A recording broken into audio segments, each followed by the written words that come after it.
तो महाराज इस प्रकार भगवान अब जब जाने लगते हैं तो माता ने कहा मेरा तो मन नहीं भरा आपको खिलाकर। भगवान कहते हैं हमारा मन भी नहीं भरा। तो तीनों देवों के अंश से माता अनुसुईया को 3 पुत्र होते हैं। ब्रह्मा जी के अंश से चंद्रमा, विष्णु भगवान के अंश से उनका छठा अवतार दत्तात्रेय भगवान, और महादेव जी के अंश से दुर्वासा ऋषि। तो 3 पुत्र माता अनुसुईया के घर पर होते हैं, तीनों देवों के अंश से।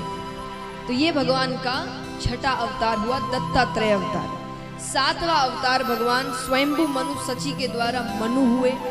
8वां अवतार ऋषभ देव जी के रूप में लेते हैं।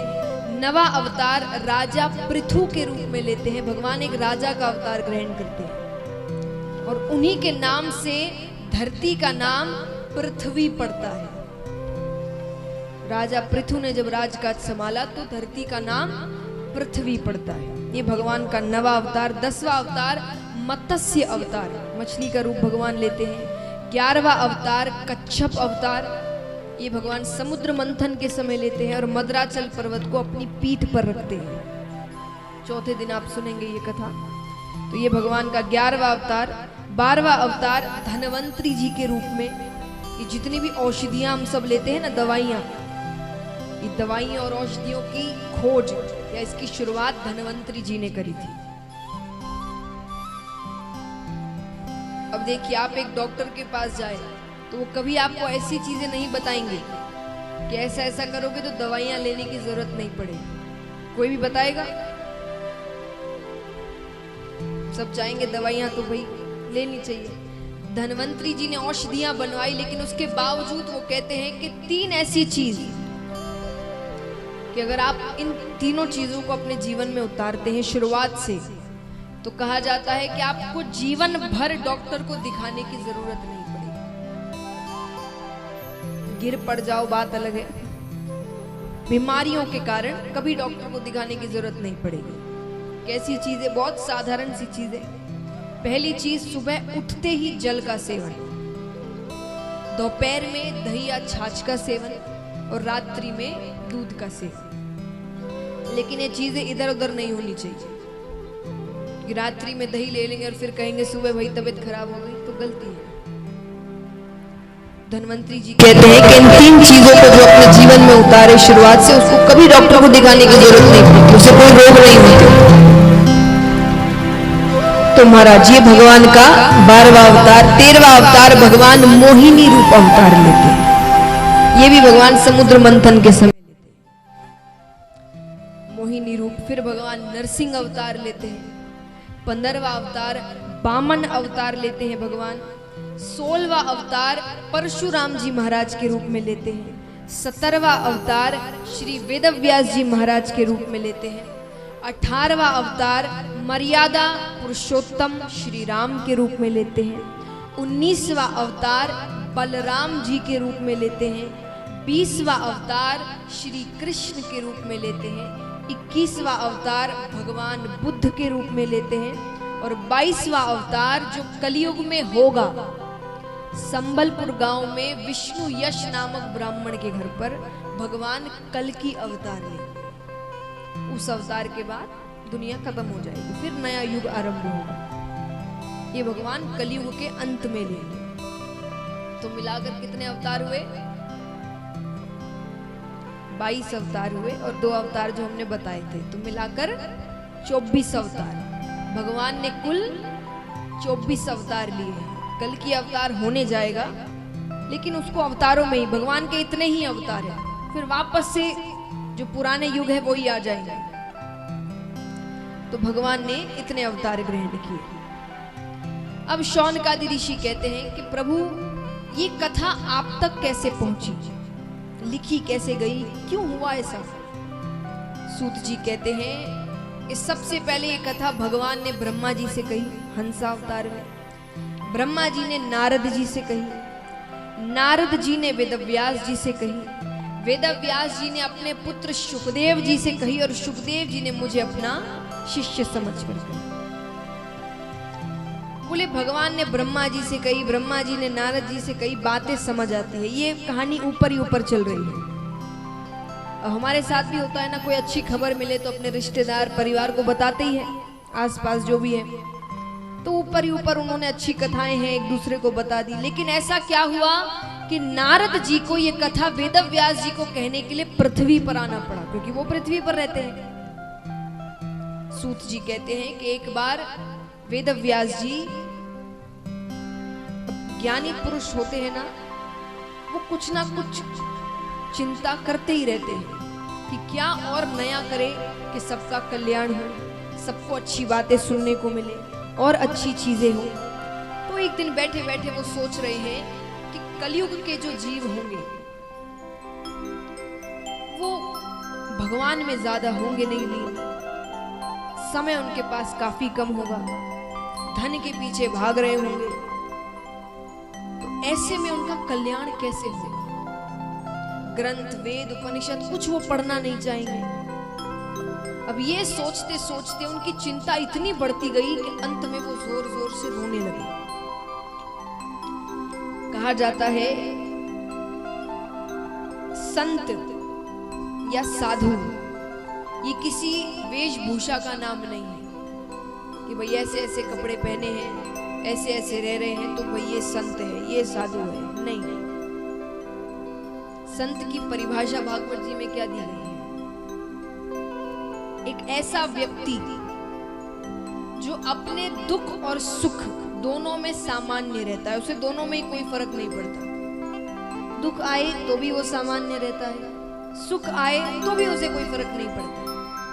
अगर वो कभी दुखी होता है तो जग कल्याण के लिए, कभी खुश होता है तो जग कल्याण के लिए, उसको सच्चा संत कहते हैं। तो वेदव्यास जी लोगों के बारे में सोचकर रोने लग जाते हैं। अब संत रोते हैं तो भगवान बड़ी जल्दी सुनते हैं। भगवान ने नारद जी को भेजा कि जाकर पूछिए वो क्यों रो रहे हैं। नारद जी जाते हैं। वेदव्यास जी ने कहा मैंने इतने वेद उपनिषद ग्रंथ लिखे हैं पर मुझे अभी तक शांति नहीं मिल रही। मुझे लग रहा है कुछ लिखना बाकी रह गया है, कुछ तो बचा है अभी लिखना। नारद जी कहते हैं वो इसीलिए क्योंकि आपने जो भी लिखा है आज तक सब में ज्ञान को महत्व दिया है। हर चीज में ज्ञान है, क्या करने से क्या होगा, क्या नहीं करने से क्या दंड मिलेगा, इन्हीं के बारे में लिखा गया है, या फिर ज्ञान को बहुत ज्यादा महत्व दिया गया है। और ज्ञान सुनने वाले कलयुग में नहीं होंगे। क्यों नहीं होंगे? नारद जी कहते हैं क्योंकि सब अपने आप में बड़े ज्ञानी हैं। आप उन्हें एक ज्ञान की बात बताओ वो चार और आपको सुनाएंगे। सच्चाई है, कलयुग के जीव ज्ञान नहीं सुनना चाहते। और अगर आप कथा की भी बात करें तो एक बात बताइए, 7 दिनों में सबसे ज्यादा संख्या कब आती है भक्तों की? किस दिन आती है? कृष्ण जन्म।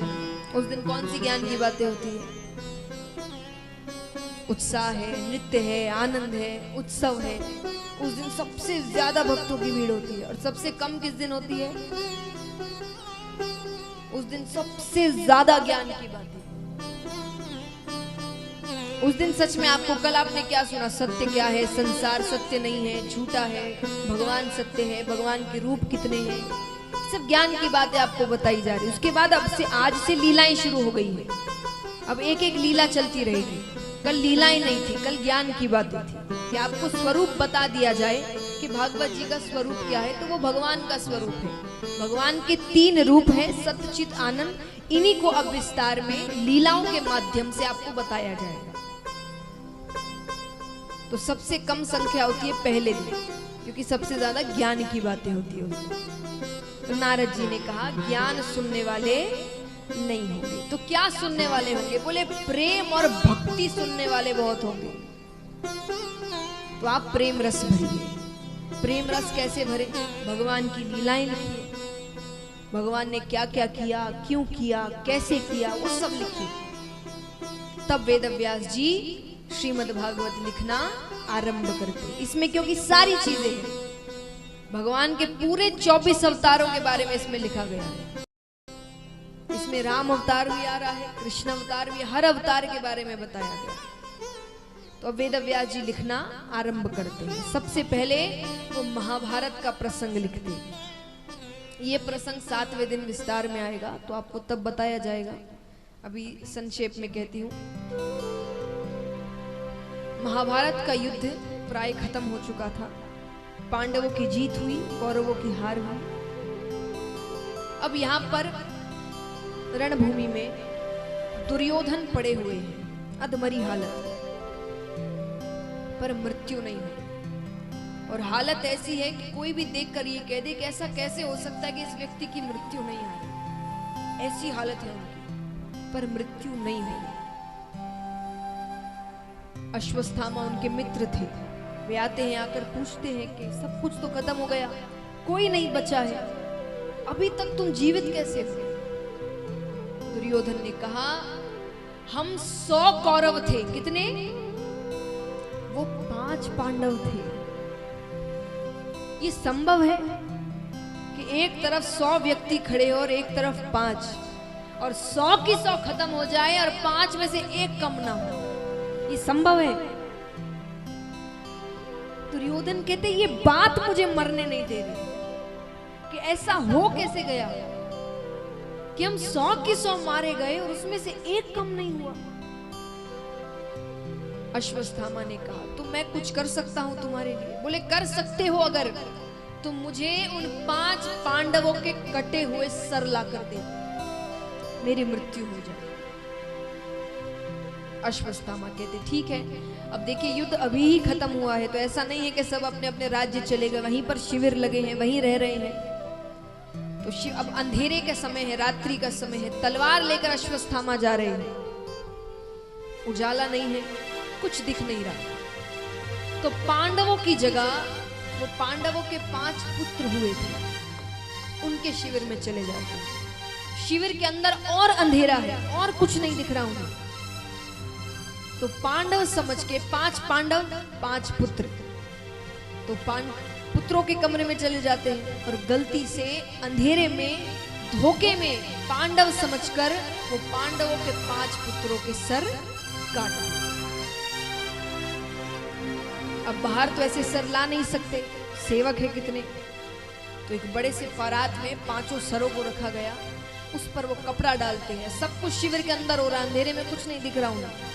कपड़ा डालकर बाहर निकलते, दुर्योधन के पास जाते हैं। ऐसा कहा जाता है कि दुर्योधन को ये श्राप था, कीवर था, कि उसे उसकी मृत्यु तभी आएगी जब दुख और सुख एक साथ अनुभव होगा। मतलब कुछ ही क्षणों का भी अंतर नहीं होगा उसके दुख और सुख अनुभव होने में। तो वो दूर से देख रहा है कि 5 सर आ रहे हैं, बड़ा प्रसन्न हुआ। उसे लगा कि अब इच्छा पूरी हो गई, लेकिन जैसे ही कपड़ा हटाते हैं वो जोर जोर से रोने लग जाता है। इनको क्यों मार दिया? अरे यही तो थे जो हमारे जाने के बाद हमारा श्राद्ध इत्यादि करते, यही तो थे जो हमारे पूरे वंश को आगे जाकर बढ़ाते। इनको क्यों मार दिया? मैंने पांडवों को मारने को कहा था। अब कौन हमारा श्राद्ध करेगा? हम कौरवों की कोई गति नहीं होगी। रोते रोते उनकी मृत्यु हो जाती है। एक साथ सुख और दुख का अनुभव हुआ। अब मृत्यु हो गई। यहाँ द्रौपदी जी की हालत सोचिए। आज किसी माता के बालक की तबीयत भी थोड़ी सी ज्यादा खराब हो जाए, उस पर क्या बीतती है। और 5 पुत्र एक साथ मारे गए। सेवकों से पूछा जाता है, रात्रि में कोई आया था क्या? बोले अश्वत्थामा आए थे तलवार लेकर। अश्वत्थामा को पकड़कर लाया जाता है। अर्जुन ने कहा कि तुम्हारी आंखों के सामने हम इसे मारेंगे, शायद तुम्हें थोड़ी शांति मिले। द्रौपदी जी ने कहा, देखिए ये सीख है हम सबके लिए। कई बार हम सोचते हैं जिसने हमारे साथ गलत किया उसके साथ भी उतना ही गलत होना चाहिए। द्रौपदी जी ने कहा, इसको मारने से मेरे बच्चे वापस आ जाएंगे, और ये भी तो किसी का पुत्र है, इसकी माता ने क्या गलती की है? सही व्यक्ति कौन होता है? जिसने वो दुख झेल लिया तो वो जानता है कि उसमें कितनी तकलीफ होती है, तो वो कोशिश करे कि वो तकलीफ किसी और को ना हो। तो द्रौपदी जी ने कहा, मुझे नहीं चाहिए कि जो मेरी आज हालत हो रही है वो इसकी माता की हो जाएगा। मुझे पता है कितनी तकलीफ होती है जब अपना बच्चा मर जाता है। छोड़ दो इसे। और गुरु का पुत्र है, गुरु हत्या का कलंक लगेगा सर पर। मारा नहीं जाता लेकिन अपमानित कर दिया जाता है, उनके केश काट दिए जाते हैं और अश्वत्थामा के सर पर एक मणि लगी थी, वो मणि निकाल ली जाती है। ऐसे भी अश्वत्थामा को मार नहीं सकते थे। क्यों नहीं मार सकते थे? वो अमर है। 7 लोग ऐसे हैं जो अमर हैं। कौन कौन? चलिए मैं 2 लाइन का श्लोक सुनाती हूँ आपको। अगर आप उसको याद कर लेंगे तो आपको 7 लोगों के नाम याद हो जाएंगे। 7 लोग हैं जो अमर हैं। कौन कौन है? अश्वत्थामा बलिर्व्यासो हनुमान च विभीषण कृपा परशुरामश्च सप्तऋषि चिरंजीवी। कौन कौन हुए? अश्वत्थामा बलिर्व्यासो यानी राजा बलि और वेदव्यास जी महाराज। तो अश्वत्थामा बलिर्व्यासो हनुमान च विभीषण, हनुमान जी महाराज और विभीषण जी। कृपा परशुरामश्च, कृपाचार्य जी और परशुराम जी महाराज। सप्तऋषि चिरंजीवी। ये अमर है, ये आज भी कहीं ना कहीं घूम रहे हैं। ये अभी तक मरे नहीं हैं और ये कभी नहीं मरेंगे। ये आज भी दुनिया के किसी कोने में कोई ना कोई है अभी तक। तो अश्वत्थामा को मार नहीं सकते थे लेकिन अपमानित कर दिया गया। लेकिन कहा जाता है कि मृत्यु का घाव उतना बड़ा नहीं होता जितना अपमान का होता। झगड़ा कर लो, कुछ भी कर लो, पर किसी को बेइज्जत मत करो, किसी को अपमानित मत करो, क्योंकि उसका जो घाव होता है वो व्यक्ति से कुछ भी करवा सकता है, कुछ भी। अश्वत्थामा बहुत क्रोधित है। अब यहाँ पर सब अपने अपने राज्य चले जा रहे हैं। पांडवों को राज्य सौंप दिया गया। कहते हैं ना कि सुख में भगवान साथ दे ना दे नहीं पता, दुख में साथ रहते हैं। तो पांडवों के जीवन में जब तक दुख थे भगवान थे। अब जब सुख के दिन आए हैं